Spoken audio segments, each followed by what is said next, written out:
Hello lads, right, before we get into the video, a small little favour to ask. Inching very close to 500,000 subscribers, such a mental number. Let's try and hit it before the end of the year. Anyway, that's enough of that, let's just crack back into the video. Do I really have to do this?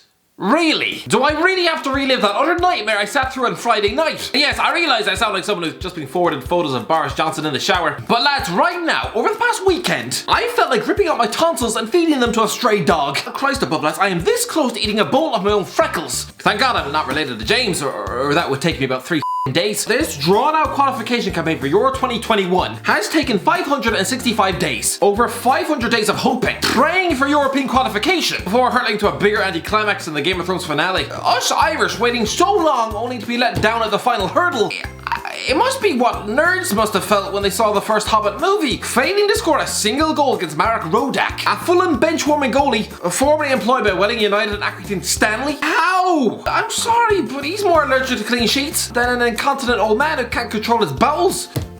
Why do we bother? I should have known back then, when we struggled to grind out a 1-0 win over a bunch of Gibraltarese plumbers, centre halves who probably needed to take the day off from unclogging toilets to go and mark Sean Maguire out of a goddamn game. Half their players line up for Lincoln Red Imps. One of them plays for Bruno's Magpies. And look at that crest. It looks like a dodgy Magaluf strip club run by two 40-year-old stepdads who've just run out on their family. This club was actually formed in 2013 by a group of friends who used to drink at the pub. I'm not even joking. This is the standard of Gibraltar football. You could fit the entire country's population into Craven Cottage. Their most capped footballer is a Notts County reject, and their top scorer of all time is 39 years old, with 3 goals in nearly 40 caps. And apparently we were only 1 goal better than them. I should have just given up there and then on the spot. A bit like when your 6-year-old son starts shoving pennies up his nose and eating out of the bin. You probably know that one's not going to Harvard. The best he can do is one day start a YouTube channel and spend his life ranting until he's blue in the face about a ginger centre half. I remember growing up and failing to qualify for Euro 2004. Fine, I can accept that because back then it was only a 16-team tournament.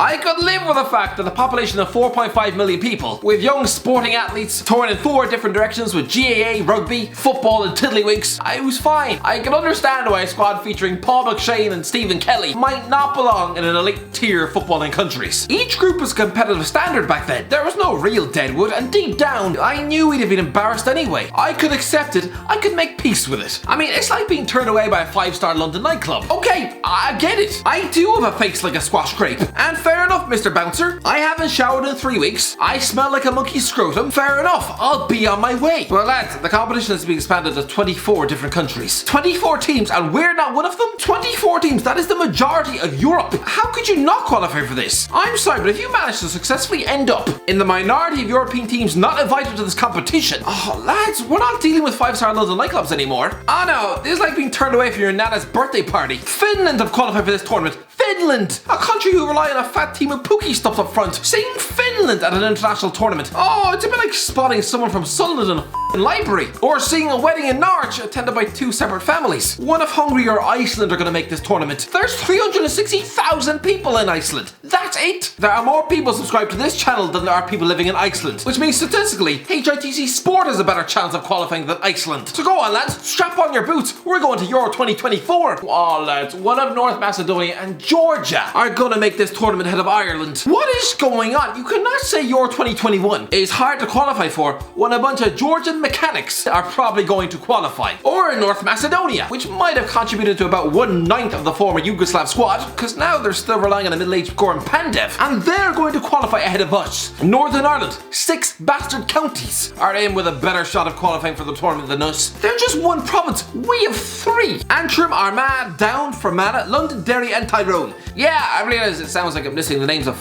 hobbits, but no, that is Northern Ireland. And they've just knocked out Bosnia, a team with genuine world stars stuffed in their spine. When a team has Kyle Lafferty up front and manages to qualify for a tournament ahead of you, that's when, you know, it's probably about time to take up a different job. We have 4 times their population. We essentially nicked the most promising youngster. They have Burley's 3rd choice in nets, and yet they still have the better team. Even Scotland might make it. And the last time they made it to any tournament of note was the year Google was founded. This plastic brick was the world's most popular phone, and Harrison Ford was named sexiest man on the planet. Now he looks like a bruised foot. And that's a team who recently lost 3-0 to Kazakhstan and rely on Ollie McBurney up front. And they're probably going to make it ahead of us. We, our proud nation of Ireland, we can't get past Slovakia, a team who, if they were an English club side, would be stopped halfway down the Bastard Championship, losing to Stoke and Preston every week. Rise above, their only good player out on that pitch had already sacked off his career ambitions for early semi-retirement of the backhorse of China. How to sum up that Slovakia game? Well, after a pretty dour, stuttering qualification campaign, after recently losing at home to Finland, then this match, it's a bit like making love to a pig. Neither party were really expecting much of a spirited performance, just a half-hearted limp display, with both parties just relieved there was nobody there to watch. But lads, the chance was there. How did we not beat them on the night? What has happened to the standard of footballers we're producing in this country? Back in the day we had some of the best players in Europe. The likes of Damien Duff and Robbie Keane were clearly street footballers, grew up learning their trade playing outdoors. Now the kids of Ireland are too busy stuffing their noses in iPhones, playing Call of Duty online and watching YouTube, chewing gum for the eyes. Yeah, that's right, I'm talking to you, Tubby. Turn off the computer and go outside. Sorry lads, I'm angry, alright? Talking to your popcorn, it's alright. Now though, before we had Roy Keane from Cork, now we have f***ing Alan Brown. Mick McCarthy talked him up as a potential Premier League standard. I bloody well hope not. Because against Slovakia, he had the finishing ability of a paraplegic salmon. You are a professional footballer. It's your job to create chances and score goals, right? So spurting 2 one-on-one chances with the goalkeeper, scuffing an unchallenged penalty from 12 yards out, it's not like there was anyone in the crowd to put him off. This is a complete negligence of duty. This wasn't just a bad day at the office. No. That's a travesty. It's like a fireman watching a family of 5 perish in a blaze, all the while shrugging his shoulders and playing Snake on his phone. It's like a professional chef serving up a 3-course meal littered with fingernails, rat feces, and a glass of armpit sweat. But again, it's the standard of footballer that we're producing in Ireland. It is so poor right now. And to make matters worse, this heartbreak happened the same night Jack Grealish was pulling the strings in a 3-0 England win. England have a habit of poaching our best players. I would compare the FA to a panicking old woman attending Tesco back in March. Violently clawing rice from our grasps. Haha. Well lads, listen to me here. Can I actively put Brown up for adoption? Please take him. Use him to scrub the toilets at Wembley. Serve the turkey sandwiches in the canteen. Clean Gareth Southgate's belly button in the shower. I don't care. You think of it. Just please take him. Who else? Conor Hourihane. This is an Irishman who's actively friends with Jack Grealish. Probably has him in his top 16 on Bebo. Well, if the year was 2006, but of course it's not 2006 because we don't have Stephen Ireland in midfield. Instead we have you. There's a guy who recently came out and said he was too good for Aston Villa. Sorry, are you his teammate or his goddamn agent? Does he let you sniff a lock of his hair every night before bed? Christ, I wouldn't be surprised if he was texting him 5 years ago and advising him to pick England for the sake of his career. But why am I so angry with Hourihane? I'll tell you. It's the 85th minute. The keeper is so far out of his goal mouth, he might as well have been buying a hot dog outside the ground. You have the freedom of the 6-yard box. Listen lads, I'll directly ask you. If you're a professional footballer paid to connect your brain with your feet and with the hopes of 4 million people on your back, do you A, put the ball in the gaping left corner of the net, or B, limply kick it into the only man standing in your path? Listen, people often stupidly say when watching football, "Oh, I could have scored that." No, you couldn't. You'd probably get a stitch climbing off the couch. But in this case, lads, I'll confidently state I could be blindfolded and have an amputated foot and I would still find the bottom corner from there. How can you not? This isn't a game of where's Wally, it's right there. You're looking at it, so why are you passing straight to the opposition centre half? Lads, I hope this fella never tries to impregnate his wife. He'll probably stick the thing in her ear. Matt Doherty's penalty miss has officially shoved itself into my top 5 most painful moments supporting this Irish team. I'm convinced him cannoning that off the crossbar. It's once again the footballing gods spitting in my face, considering it happened just 12 hours after I called him a Tottenham flop.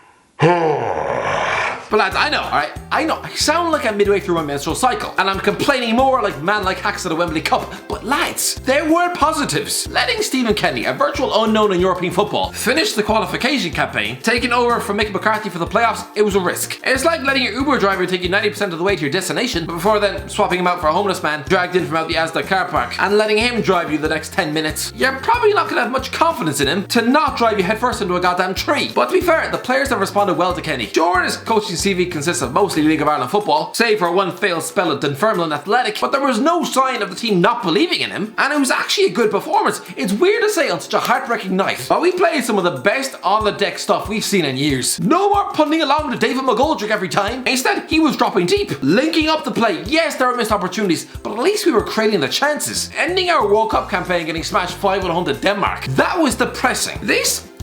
It's just disappointing, but maybe we're finally taking a leaf out of Ulster's book, chucking the prehistoric Big Sam tactics in the bin, and finally giving some confidence to our players to approach the game in the right way and get the ball on the deck. But anyway, that's it, lads. Let me know, did you see the Irish game? Let me know, what do you think? Is there any hope for us? Hopefully. Alright, let me know in the comments below. If you enjoyed the video, don't forget to like, share, subscribe, and as always, I'll talk to you in a while.